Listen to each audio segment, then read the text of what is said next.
नमस्कार दोस्तों, आपका हमारे सिंधी सीखे यूट्यूब चैनल पे तहे दिल से स्वागत है। हम हरिकेश्वर सर एक बार आप लोग का हार्दिक अभिनंदन एवं वंदन करते हैं। क्योंकि आप लोग का प्यार, स्नेह और सम्मान हम लोग को बहुत ही मिला, जिसको हम लोग कभी भूल नहीं सकते हैं। देखिए, हम लोग आज पढ़ेंगे हिंदी, और हिंदी में हम लोग आज पढ़ेंगे अलंकार। अलंकार पढ़ेंगे, जो बहुत ही शानदार टॉपिक है, और लगभग कोई ऐसा एग्जाम नहीं होगा जिसमें अलंकार से क्वेश्चन न मिलते हों। तो ये हमारा वीडियो आप लोग बहुत ही बारीकी से देखिएगा। हम आपको एक सिंपल सरल भाषा में पढ़ा रहे हैं। हम उम्मीद करते हैं कि आपको हमारा वीडियो पसंद आएगा, और पसंद आए तो लाइक करेंगे, हमारे चैनल को सब्सक्राइब करेंगे, और कमेंट बॉक्स में जरूर बताएंगे कि आपको हमारा वीडियो कैसा लगा। देखिए, ये अलंकार जो शब्द है, इस पे ऊपर ये अनुस्वार लगा हुआ है, तो इसका यदि हम संधि विच्छेद कर दें तो ये हो जाएगा अलम धन कार।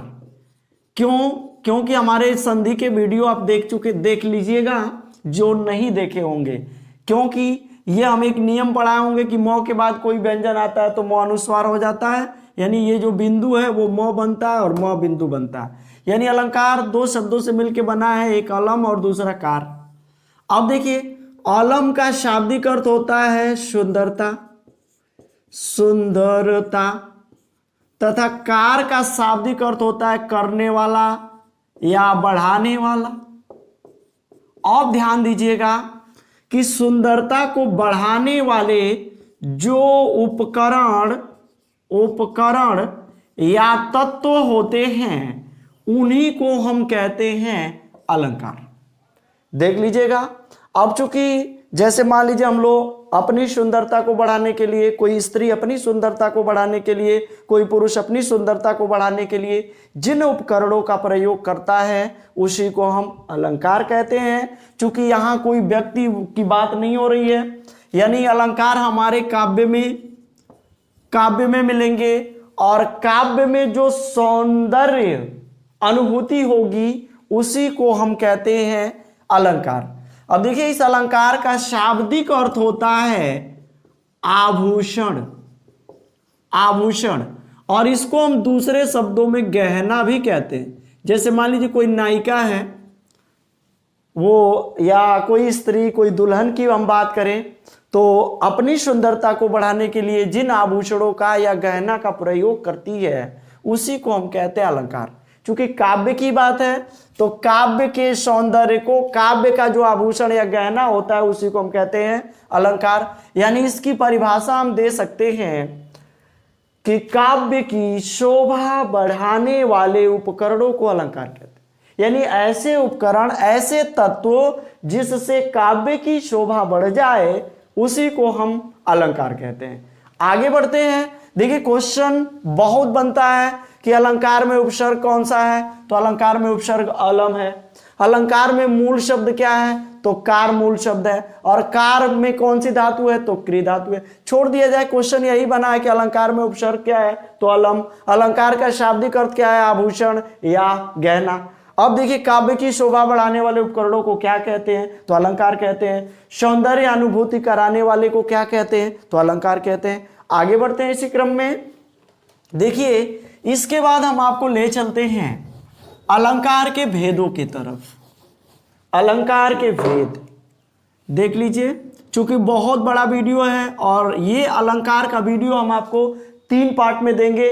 पहले पार्ट में हम लोग सिर्फ अलंकार की परिभाषा और अलंकार के भेदों का जिक्र करेंगे, और दूसरे पार्ट के वीडियो में एक शब्दालंकार के वीडियो पढ़ेंगे, और तीसरे पार्ट के वीडियो में पूरे डिटेल से अर्थालंकार बताएंगे। तो देखिए, अलंकार के भेद।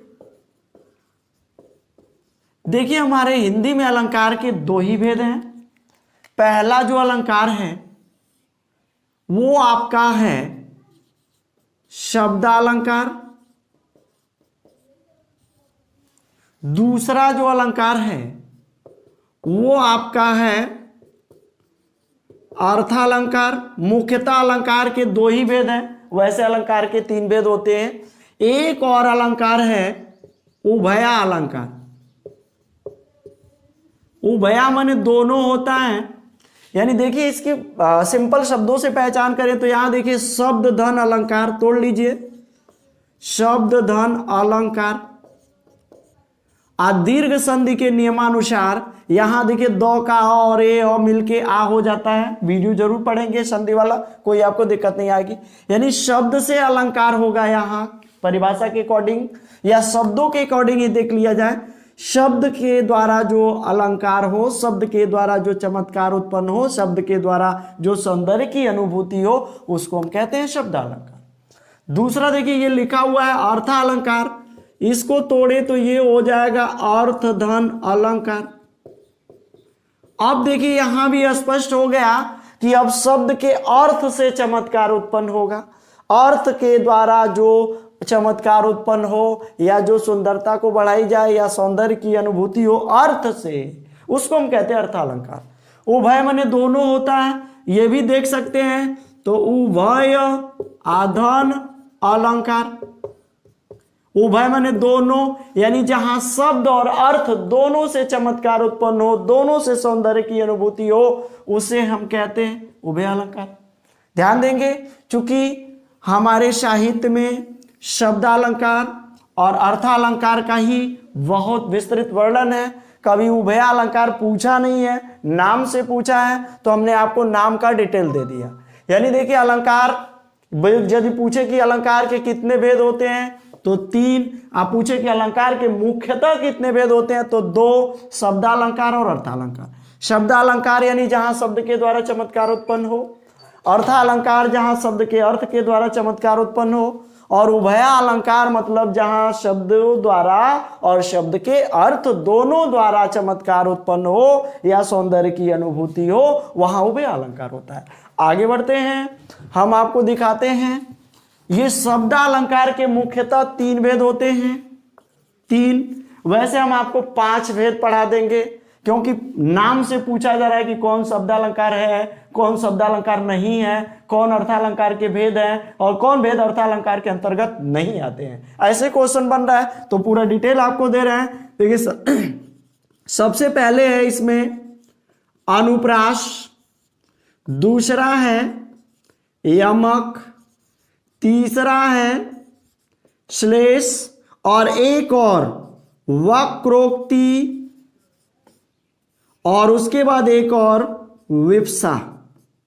देख लीजिए, यानी ये इनके अलावा कोई शब्दालंकार का भेद नहीं है, जिसमें मुख्यतः ये 3 ही भेद हैं, अनुप्रास, यमक और श्लेष।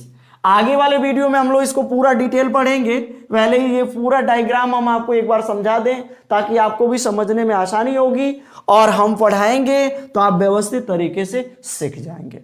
देखिए अर्थालंकार के 100 से भी अधिक भेद होते हैं, लेकिन मुख्यतः की बात करें तो इसके भी मुख्यतः 3 भेद होते हैं, जिसमें सबसे पहले आता है उपमा, और उसके बाद है रूपक, और उसके बाद है उत्प्रेक्षा। सबसे ज्यादा क्वेश्चन इन्हीं तीनों से बनते हैं। यानी अर्थालंकार के 100 से भी अधिक भेद होते हैं, लेकिन मुख्यतः 3 भेद होते हैं, और शब्दालंकार के 3 भेद होते हैं। वैसे हम भेदों की संख्या 5 लिख दिए हैं क्योंकि ये नाम से पूछा जाता है।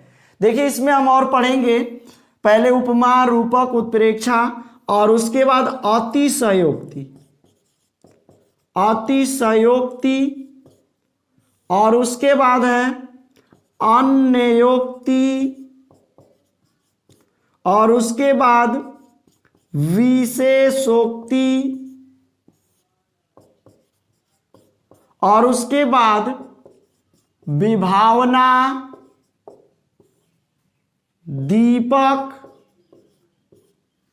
विभावना, दीपक, इसके अलावा भ्रांतिमान, भ्रांतिमान। तो इस तरह से जो जो मोस्ट होंगे, जैसे मान लीजिए देखिए ये 3 तो मोस्ट हैं, एकदम क्वेश्चन बनते हैं। अतिशयोक्ति से भी क्वेश्चन बन रहा है, ये आपका विभावना से भी, भ्रांतिमान से भी, संदेह अलंकार है, देखिए संदेह से भी क्वेश्चन बन रहा है। तो इस तरह से हम लोग इसके अलावा यदि देखेंगे तो प्रतीप अलंकार है, ये भी बड़ा पूछा जा रहा है इस समय यूपी ट्रिपल एससी के अंतर्गत जो भी एग्जाम हो रहे हैं वो सब प्रतीप अलंकार भी पूछे जा रहे हैं। तो देखिए इस तरह से हम लोग पढ़ेंगे मुख्यतः, जैसे उपमा, रूपक, उत्प्रेक्षा, अतिशयोक्ति, अन्योक्ति, विशेषोक्ति, विभावना, दीपक, भ्रांतिमान, संदेह, प्रतीप, इस तरह से हम लोग इनके एक एक उदाहरण को देखते हुए डिटेल आपको बताएंगे और एकदम व्यवस्थित आपको समझ में आएगा। तो देखिए मुख्यतः बात करें, अब तक हम जितना पढ़ाए हैं तो ये बात हुई कि अलंकार का शाब्दिक अर्थ आभूषण, जिसको गहना कहते हैं। अलंकार में उपसर्ग अलम, संधि व्यंजन और सही संधि विच्छेद होगा अलम धनकार। अलंकार किसे कहते हैं? तो जो भी काव्यगत सौंदर्य होता है, जिससे सुंदरता बढ़ता है, उसी को अलंकार कहते हैं। अलंकार के मुख्यतः दो भेद होते हैं। अब वैसे अलंकार के तीन भेद होते हैं। तो पहला भेद शब्दा, दूसरा अर्था और तीसरा उभय। अब देखिए शब्दा माने जहां शब्द के द्वारा चमत्कार उत्पन्न हो, शब्दालंकार होता है। शब्दालंकार के भेद में अनुप्रास, यमक, श्लेष, वक्रोक्ति और विवक्षा पढ़ेंगे। मुख्यतः तीन ही होते हैं, ये भी दिमाग में रखिएगा। और अर्थालंकार के अंतर्गत उपमा, रूपक, उत्प्रेक्षा, अतिशयोक्ति, अन्योक्ति, विशेषोक्ति, विभावना, दीपक, भ्रांतिमान, संदेह और प्रतीप इत्यादि एक दो और बढ़ा के आपको हम अलंकार पढ़ाएंगे। अब देखिए हम लोग अगले वाले वीडियो में इस शब्दालंकार को टॉपिक बना के अनुप्रास, यमक, श्लेष, वक्रोक्ति और विवक्षा को पढ़ेंगे। तो आज के लिए इतना ही। आप लोग का दिन शुभ रहे और पुनः हम आप लोग के बहुत आभारी हैं। यदि वीडियो अच्छा लगे तो आप लोग हमारे चैनल को सब्सक्राइब करेंगे, अन्य लोगों के पास शेयर करेंगे और कमेंट बॉक्स में ज़रूर बताएंगे कि आप लोग को हमारा वीडियो कैसा लगा।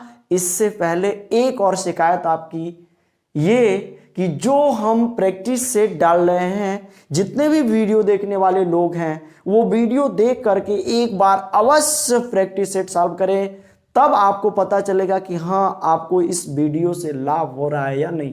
देखिए बहुत लोग सुस्त हो गए हैं इस लॉकडाउन में।